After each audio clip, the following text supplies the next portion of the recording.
Bhagavad Gita chapter 1. இங்கே திருதராஷ்டருடைய blindness, அதாவது அவர் கண்ணு தெரியாது இல்லையா, அது வந்து எதை குறிக்குதுன்னா அவருடைய அட்டாச்மெண்ட்டை குறிக்குது. அவருடைய பையன் என்னென்ன சொல்கிறாரோ அதுக்கேற்ற மாதிரி அவர் போயிடுறாரு. பிளைண்ட் லவ் அதை தான் குறிக்குது. ஏன் பிளைண்ட் லவ் அப்படின்னா, என்னதான் பாண்டவர்கள் கிட்ட வந்து ஒரு நியாயம் இருந்தாலும் அந்த நியாயத்தையும் மீறி வந்து என்னுடைய பையன்தான் முக்கியம் அப்படிங்கிற ஒரு பிளைண்ட் அட்டாச்மெண்ட்டு தான் வந்து திருதராஷ்டருடைய பிளைண்ட்னஸ் குறிக்குது.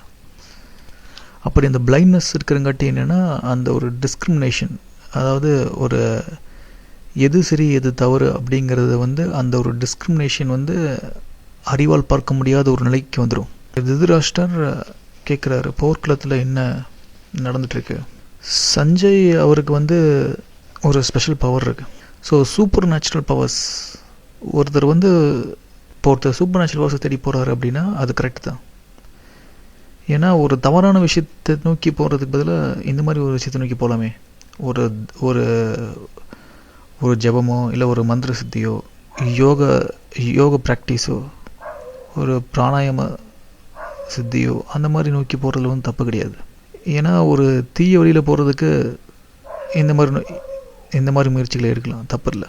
சூப்பர் நேச்சுரல் பவர்ஸை ஒருத்தர் தேடி போனாலும் கடைசியில் வந்து அது ஞானத்தில் தான் கொண்டு போய் முடியும்.